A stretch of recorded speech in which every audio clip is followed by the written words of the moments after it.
Hello students. आज का हमारा टॉपिक है लोकोमोशन इन पैरामीशियम, यानी कि पैरामीशियम में गति कैसे होती है, पैरामीशियम जो है वो मूवमेंट कैसे करता है। तो पैरामीशियम की स्ट्रक्चर हमने पढ़ी है। पैरामीशियम की बॉडी पर, पूरी बॉडी पर क्या पाए जाते हैं, हेयर लाइक स्ट्रक्चर पाई जाती है, बाल जैसी संरचना होती है जिन्हें हम क्या बोलते हैं, सीलिया। तो पूरी बॉडी पर सीलिया एक जैसे होते हैं, लेकिन जो कोडल या जो पोस्टीरियर एंड होता है, जो पूंछ वाला भाग होता है पैरामीशियम का, वहाँ पर जो सीलिया पाए जाते हैं वो बाकी सीलिया से थोड़े लंबे होते हैं और गुच्छे के रूप में पाए जाते हैं, और उन सीलिया को हम क्या बोलते हैं, कोडल टफ्ट बोलते हैं। तो पैरामीशियम जो है वो सीलिया की मदद से मूवमेंट करता है। तो this swimming movement in paramecium is facilitated by the beating of fine and hair like cellular organs called cilia। तो स्विमिंग या जो गति होती है वो पैरामीशियम किसकी मदद से करेगा, सीलिया की मदद से। और ये सीलिया कैसे होते हैं, फाइन हेयर लाइक बाल जैसे सेल्यूलर ऑर्गन्स होते हैं, कोशिकीय संरचना होती है या कोशिकांग होते हैं, और इन्हें हम क्या बोलते हैं, सीलिया बोलते हैं। Paramecium moves with A speed of 1500 micron पर सेकेंड।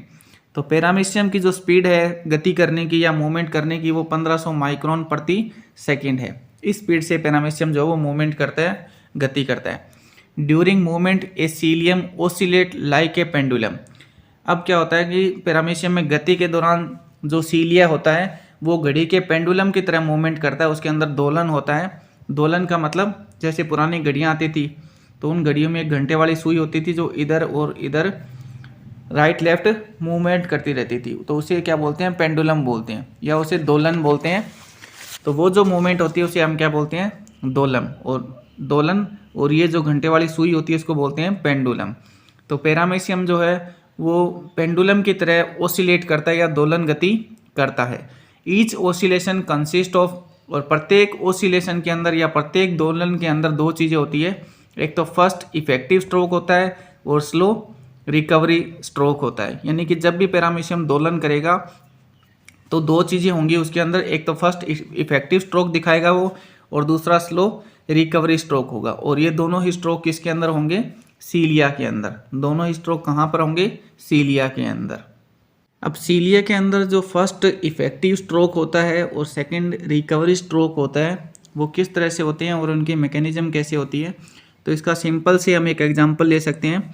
जैसे कोई भी नाव है ना, जैसे मान लो कोई भी नाव है और नाव चलाने के लिए हमें क्या चाहिए, चप्पू की आवश्यकता पड़ती है। तो हम क्या करते हैं, एक बार तो उस चप्पू को आगे की तरफ लेकर पीछे की तरफ वाटर को धकेलते हैं। जैसे एक बार तो चप्पू को हम लेकर जाएंगे आगे और फिर उसे वापस पीछे लाकर फिर वापस आगे लेकर जाते हैं, है ना। तो जैसे जैसे चप्पू को हम आगे चलाते जाएंगे वो चप्पू जो है वो पानी को पीछे की तरफ धकेलता जाएगा, फिर हम वापस उसे पीछे लेकर जाएंगे और पीछे से वापस आगे लेकर आएंगे। तो नाव चलाने का जो मेथड है सेम टू सेम ये किसके अंदर होता है, पैरामीशियम के अंदर होता है। तो पैरामीशियम का जो सीलिया है वो पहले तो क्या मूवमेंट करेगा, वो पहले तो पानी को, जैसे मान लो ये सीलिया है तो उसका ये फर्स्ट कंडीशन है, और फर्स्ट कंडीशन में ये सीलिया क्या कर रहा है, पानी को आगे की तरफ से पीछे धक्का दे रहा है, ठीक है। और पीछे धक्का देगा तो पैरामीशियम जो है वो आगे की तरफ खिसकेगा। अब सेकेंड पोजिशन में क्या कर रहा है, उसका पैरामीशियम का जो सीलिया है वो थोड़ा सा पीछे होता जाएगा, फिर और थोड़ा पीछे होता जाएगा, और थोड़ा पीछे होगा, और थोड़ा पीछे होगा। तो ये तो होगी उसकी first effective stroke. Effective stroke का मतलब पैरामीशियम का जो एक सीलिया है वो इस तरह से नाव के चप्पू की तरह पीछे धकेलेगा पानी को, और उसके बाद में ये रिकवर करेगा ये जो सीलिया है। और रिकवर कैसे करेगा, जैसे ये उसकी 6th कंडीशन, फिर 6 से जाएगा 7 में, 7 से 8, 8 से 9, 9 से 10, तो वापस वो फर्स्ट वाली पोजीशन के अंदर आ जाएगा, ठीक है। तो जैसे मान लो ये सीलिया पहले तो नाव को पीछे की तरफ धक्का दे रहा था, अब ये सीलिया की कंडीशन कैसी होगी, ये पीछे चला गया। अब ये क्या करेगा, वापस से उसी कंडीशन में आएगा, पहले वाली कंडीशन के अंदर ही वापस आएगा। तो यहाँ से हम सीलिया के बारे में देख सकते हैं कि ये तो इसका फर्स्ट 1 2 3 4 5 ये तो हो गया फर्स्ट इफेक्टिव स्ट्रोक। अब रिकवरी कंडीशन कैसी होगी इसकी, 6 7 8 9 10 इस तरह से, ठीक है। First second third 4 5 6 7 8 9 10। तो पहले तो वो इस तरह से स्लो फर्स्ट वाली पोजीशन में आएगा, फिर सेकंड पोजीशन में, फिर थर्ड पोजीशन में, फिर फिफ्थ पोजीशन में। ये तो हो गया इसका फर्स्ट इफेक्टिव स्ट्रोक। फिर इसी पोजीशन से ये वापस रिकवर करेगा और वापस अपनी पहले वाली कंडीशन में आएगा। तो ये क्या हो जाएगा, 6 7, 8, 9, 10। ठीक है, तो जैसे नाव चलाने के लिए हमें चप्पू चलाना पड़ता है, उसी तरह पैरामीशियम का जो सीलिया है वो स्ट्रोक देता है। तो फर्स्ट इफेक्टिव स्ट्रोक ये वाला, और ये सेकंड रिकवरी स्ट्रोक। मतलब सीलिया जो है एक बार तो इस तरह से इफेक्टिव स्ट्रोक देगा और वापस क्या करेगा, ये अपने पहले वाली कंडीशन में आएगा, तो वो हो जाएगा सेकंड इसका रिकवरी स्ट्रोक। और पैरामीशियम जो वो फिर आगे की तरफ मूव करेगा। ठीक है, तो इस तरह से पैरामीशियम के अंदर क्या होता है, मूवमेंट होती है, गति होती है। अब पैरामीशियम के जो सारे सीलिया है वो एक साथ इंडिपेंडेंटली मूव नहीं करते हैं। ठीक है, सारे के सारे सीलिया है ना, वो एक तरह का, जैसे मान लो सभी सीलिया इफेक्टिव स्ट्रोक नहीं देंगे। जिस टाइम पे एक सीलिया इफेक्टिव स्ट्रोक दे रहा होगा, उसी टाइम पे दूसरा सीलियम जो है वो रिकवरी स्ट्रोक देता है। फिर इससे आगे वाला सीलिया वापस इफेक्टिव स्ट्रोक देगा, उससे आगे वाला सीलिया वापस रिकवरी स्ट्रोक देगा। तो सारे के सारे जो सीलिया हैं वो एक साथ मूवमेंट नहीं करते हैं, बल्कि एक सीलिया इफेक्टिव स्ट्रोक देता है, दूसरा सीलिया रिकवरी स्ट्रोक देता है। तो यहाँ पे हमने लिखा है all the cilia of paramecium do not move independently and simultaneously, यानी कि सारे के सारे सीलिया जो है वो इंडिपेंडेंटली, स्वतंत्र रूप से तथा एक साथ जो है वो मूवमेंट नहीं करते हैं। But they move in A wave like manner, बल्कि ये किस तरह से मूव करते हैं या आगे बढ़ते हैं, एक वेव की तरह, एक तरंग की तरह, एक धारा की तरह आगे ये मूव करते हैं। नोन एज मेटाक्रोनल रिदम, और इसका जो वेव लाइक जो मूवमेंट है या जो धारा की तरह इनका आगे बढ़ना है, ये क्या कहलाता है, मेटाक्रोनल रिदम कहलाता है। तो सारे के सारे सीलिया जो है पैरामीशियम के वो एक साथ इंडिपेंडेंटली मूव नहीं करेंगे। मतलब एक सीलिया जो है वो इफेक्टिव स्ट्रोक देगा, उसी टाइम पे दूसरा सीलिया जो है वो रिकवरी स्ट्रोक देगा। तो इस तरह से पैरामीशियम में मूवमेंट होती है, और ये जो मूवमेंट होती है ये वेव लाइक हो जाती है, यानी कि धारा के रूप में या तरंग के रूप में ये जो सीलिया हैं वो मूवमेंट करते हैं। और इनका ये जो मूवमेंट है वो क्या कहलाता है, मेटाक्रोनल रिदम कहलाता है। जैसे डायग्राम में आप देख सकते हो कि ये फर्स्ट सीलिया है, ये सेकेंड सीलिया है और ये थर्ड वाला सीलिया है। तो फर्स्ट वाला सीलिया तो इफेक्टिव स्ट्रोक दे रहा है, मतलब वो पानी को पीछे की तरफ धकेल रहा है, और उससे आगे वाला सीलिया जो है वो रिकवरी स्ट्रोक दे रहा है, मतलब वो आगे की तरफ आ रहा है। और उससे आगे वाला सीलिया इफेक्टिव स्ट्रोक दे रहा है, मतलब वो इस तरह से मूवमेंट करेगा, और उससे आगे वाला सीलिया रिकवरी स्ट्रोक देगा। तो सारे के सारे सीलिया एक साथ मूवमेंट नहीं करेंगे, बल्कि एक सीलिया जो है वो इफेक्टिव स्ट्रोक देगा, दूसरा सीलिया रिकवरी स्ट्रोक देगा। तो ये इसकी इफेक्टिव स्ट्रोक की फर्स्ट पोजीशन है कि first, second, third, fourth, fifth, और फिर ये 6, 7, 8, 9, 10। इस तरह से ये पैरामीशियम के सीलिया जो है वो मूवमेंट करेंगे। तो एक सीलिया इफेक्टिव स्ट्रोक देगा, उससे आगे वाला सीलिया रिकवरी स्ट्रोक देगा। और इनकी स्ट्रोक की वजह से क्या होता है कि पैरामीशियम जो है वो आगे की तरफ मूवमेंट करेगा, और इसकी ये जो मूवमेंट करने की जो सिस्टम है या जो मैनर है, इसे बोलते हैं मेटाक्रोनल रिदम। मतलब सीलिया का जो ये मैनर है या जो मूवमेंट करने का सिस्टम है, इसे मेटाक्रोनल रिदम के नाम से जानते हैं। अब देखते हैं पैरामीशियम के अंदर मोड ऑफ स्विमिंग क्या होती है।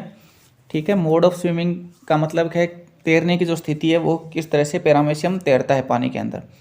तो जब पैरामीशियम के जो सीलियम होते हैं वो इफेक्टिव और रिकवरी स्ट्रोक देते हैं, या इफेक्टिव और रिकवरी स्ट्रोक जब पैरामीशियम के अंदर शुरू होता है, तो पैरामीशियम जो है एक स्ट्रेट लाइन के अंदर कभी भी मूवमेंट नहीं करेगा, यानी कि एक सीधी लाइन में मूव नहीं करता, बल्कि ये अपने ही एक्सिस पे क्या करता है, रोटेट करता है। जैसे मान लो ये पैरामीशियम है, तो ये कभी भी स्ट्रेट लाइन या सीधी लाइन में मूव नहीं करेगा, ये अपने एक्स पे रोटेट करता है, अपने एक्स पे घूर्णन गति होती है इसके अंदर। ठीक है, और ये तिरछा मूव करेगा, कभी भी स्ट्रेट लाइन में मूव नहीं करेगा, बल्कि इस तरह से तिरछा मूवमेंट करेगा ये।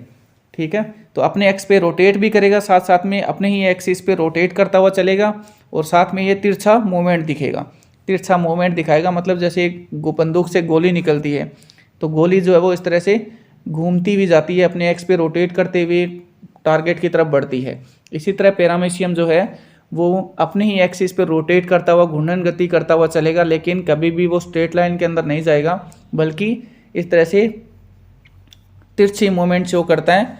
तो the paramecium does not follow a straight track but rotates spirally.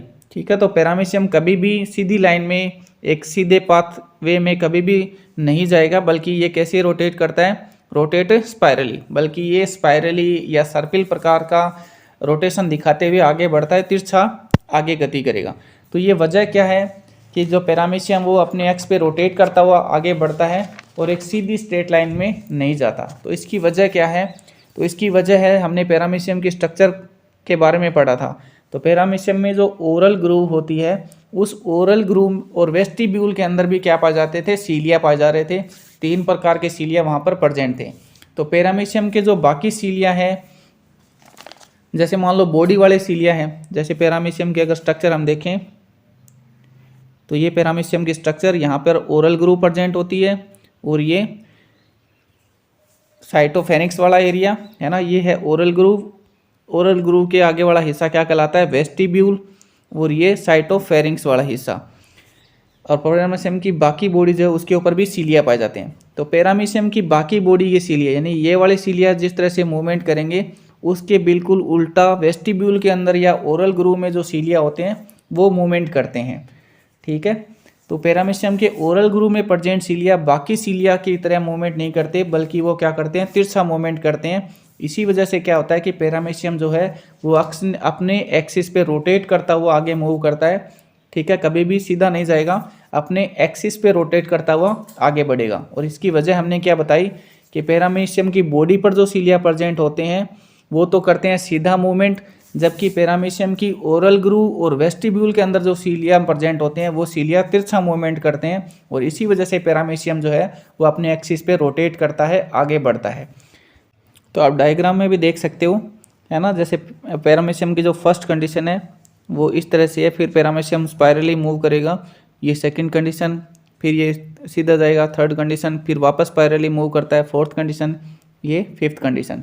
तो इस तरह से कभी भी पैरामीशियम जो वो स्ट्रेट लाइन के अंदर मूव नहीं कर रहा, बल्कि ये तिरछा मूव करता है।